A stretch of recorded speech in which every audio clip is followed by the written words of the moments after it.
Avec la mort de Thierry Ardisson, vous avez certainement tous vu passer la vidéo, une courte vidéo en fait de Thierry Ardisson où il explique un peu sa philosophie de vie. Extrait. Vous avez qu'une vie, voilà.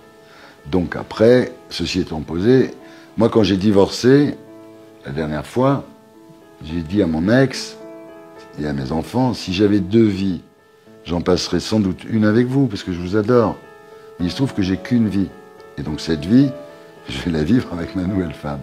Et je pense qu'il faut être égoïste à un moment. À un moment, les gens, dites-vous, si vous êtes mal, ouais, j'y arrive pas, machin. Ok, d'accord, tu y arrives pas, c'est compliqué. Mais tu n'auras pas d'autres possibilités d'essayer, parce qu'après tu vas mourir. Il y a peu de chances que tu reviennes. Donc, cette idée quand même que c'est une chance de... La vie, c'est une chance. On est sur Terre. Bon, évidemment, en plus, nous, on a la chance d'être dans des pays qui sont plutôt agréables. Mais, je veux dire, il faut vivre cette chance, quoi. C'est pour ça que je prends des risques aussi. Je me dis, qu'est-ce qui peut m'arriver? Je vais peut-être me planter, mais de toute façon, et so what? De toute façon, on va tous mourir. Donc, je pense que c'est ça qu'il faut dire aux gens. Il faut dire, profitez de cette vie, gâchez pas cette chance, ne laissez pas passer l'occasion. Faites-vous mal, faites-vous peur, mais allez-y, quoi. Alors, je ne vais pas faire une analyse détaillée de tout ce qu'il dit pendant ce court entretien, en fait, de 2 minutes, je pense, à peu près. Moi, ce qui m'a vraiment marqué, c'est le début, en fait. Lorsqu'il dit, vous n'avez qu'une vie. Alors ça m'a marqué, en fait, il n'avait qu'une vie. Après, tout son discours nous découle de voilà, un axiome, cette inférence, cette affirmation, cette croyance, j'en sais rien comment l'appeler. Vous n'avez qu'une vie. Donc moi, j'ai juste en dessous donc, de la vidéo posé la question, une seule vie, point d'interrogation, j'en sais rien en fait. En fait, parce que j'en sais rien, sur quoi se fondent-ils pour affirmer j'ai une seule vie? Moi, je n'étais pas au courant qu'il y a quelqu'un qui avait fait la démonstration de l'existence d'une seule vie. Ça, je n'étais pas au courant. Peut-être que je n'étais pas au courant, donc je voulais juste savoir sur quoi il se fondait en fait. D'où lui venait cette certitude. Et donc là, j'ai eu droit à des réponses assez exceptionnelles. J'attendais pas de réponse. Hein. Mais il semblerait qu'il y a des gens qui ont décidé qu'ils allaient répondre à une question. Okay. Donc le premier, je vais dire son nom. Hein. Donc il dit, si on est un minimum rationnel, on peut avoir une petite idée de la réponse. Donc là c'est le même argument. Donc rationnellement, on a une idée de la réponse du nombre de vies qu'on a. Donc rationnellement, ça veut dire que il y a quelqu'un qui en effet a démontré par A plus B qu'on avait une seule vie. Je n'étais pas au courant. Si vous le trouvez, mettez-le en commentaire, j'irai voir sa démonstration. Peut-être qu'il a certainement eu le prix Nobel, etc. parce qu'il a démontré quelque chose de puissant. Mais je n'étais pas au courant. Mettez-le si vous l'avez. Ensuite, j'ai eu droit à... Il y a quelques années, il était rationnel de penser qu'une machine volante ne saurait exister. Il en va de même avec certaines médecines alternatives, la psychologie, l'électricité. Le rationnel, c'est jamais durable.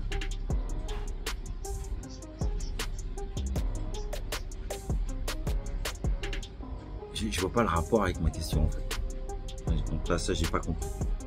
Si vous avez compris, vous m'expliquerez.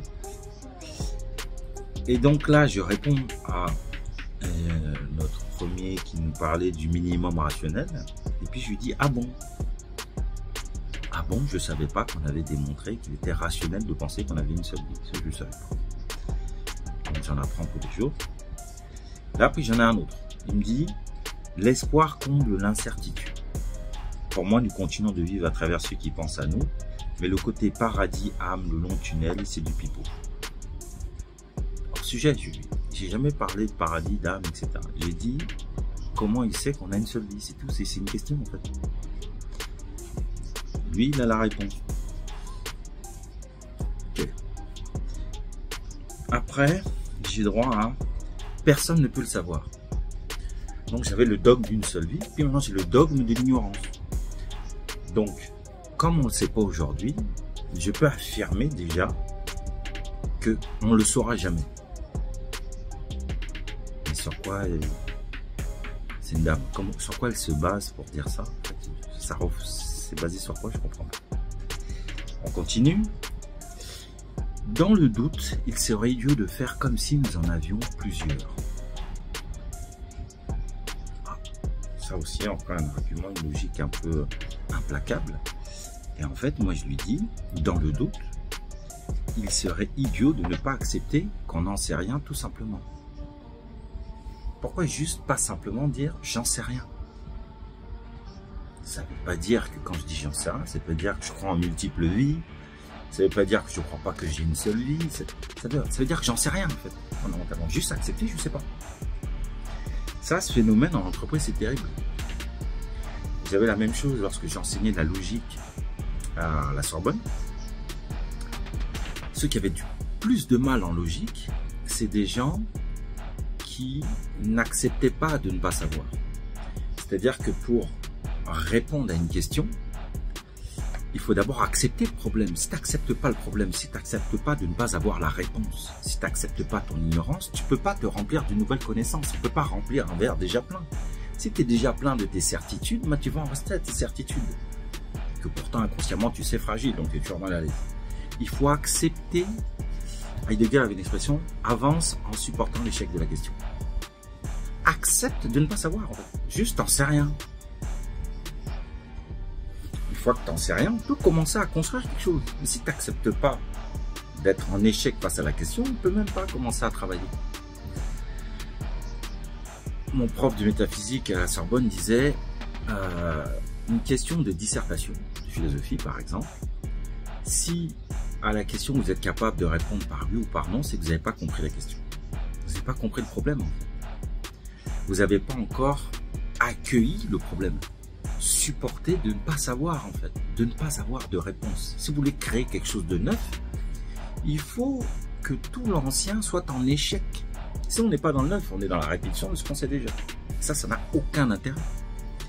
Aucun intérêt. Quand on regarde la marche, lorsqu'on marche, lorsque je me déplace, c'est une alternance de pied gauche, pied droit, pied gauche, pied droit. Moi, je suis droitier, donc je m'appuie sur mon pied droit et je commence toujours par mon pied gauche.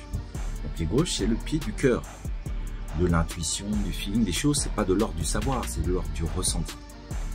Donc, si je veux aller vers mon ressenti, vers l'intériorité de ce que je suis, si je veux me découvrir, il faut que je m'appuie sur ce que je sais déjà, mon pied droit. Donc, je m'appuie sur ma connaissance qui me permet d'aller visiter l'inconnu.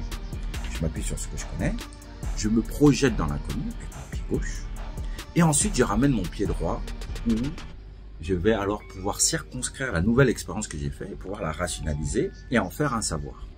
Et ensuite j'alterne, je repars en aventure, je recirconscris par la rationalité, et ainsi de suite. C'est comme ça qu'on marche correctement dans la vie. Le cheminement est correct. Mais là, on a des gens qui n'acceptent pas le flou du pied gauche. Ils veulent être tout le temps sur le pied droit. Donc, ils marchent à cloche-pied. Droit, droit, droit, droit, droit. Donc, ils ne font que répéter. Tu tournes en rond quand tu marches à cloche-pied. Tu découvres rien de nouveau, tu ne fais que répéter. En entreprise, on a une question et puis il y a des réponses. Ouais, on faisait ça il y a 20 ans. Ouais, on a toujours fait comme si. Oh, il y a tel processus. Mais non, vous ne faites pas encore l'épreuve de la nouveauté. Donc, vous ne faites que répéter des vieilles recettes qui ont bien marché sur le projet précédent, mais qui ne marchent pas sur ce projet-là. Il faut avoir l'ouverture d'esprit, venir avec un esprit frais et accepter que j'en sais rien en fait. Et quand une fois qu'on a tous accepté qu'on n'en sait rien, là, la créativité peut naître, on peut découvrir de nouvelles affaires. Mais si on n'accepte pas, on ne peut pas avancer. On est bloqué dans ce qu'on sait déjà. Et donc après, j'ai une autre réponse. J'ai quelqu'un qui me dit, nous avons tous une âme. Ça aussi, c'est écrit dans la Bible, ça, c'est écrit dans les tables de la loi. C'est une évidence, pas pour tout le monde. Mais bon, lui, t'affirme ça, c'est comme ça. Et celle-ci continuera à vivre. Et elle sera pour un autre être. Si vous pensez bien au fond de vous, n'avez-vous jamais eu l'impression d'avoir déjà existé? Il faudrait que je fasse l'expérience pour savoir, mais ce n'était pas ma question. En effet, peut-être qu'en regardant, je vais peut-être découvrir que je me réincarne. J'en sais rien, mais j'ai pas cette connaissance encore. Mais je vais regarder peut-être. Et enfin, j'ai le dernier champion. Mieux vaut un pigeon dans la main que 3 sur le toit.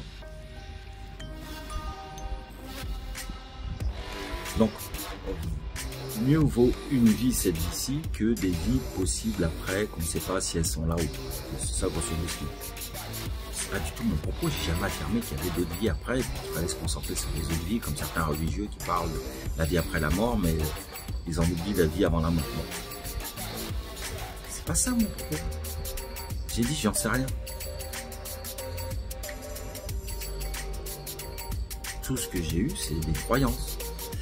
Mais pire, des croyances qui s'ignorent. Et les pires, ce sont celles qui sont soi-disant rationnelles. Elles ne savent pas que ce sont des croyances. Thierry Ardisson pense qu'il est très rationnel lorsqu'il dit « je n'ai qu'une seule vie ». En fait, il n'en sait rien, il n'y a rien de rationnel. Rationnellement, il est impossible de démontrer si on a une vie ou plusieurs vies, il n'en sait rien. Ça andi à anda à andang. Si tu sais que tu ne sais pas, tu sauras. Ça anda à anda à andata. Si tu ne sais pas que tu ne sais pas, tu ne sauras pas.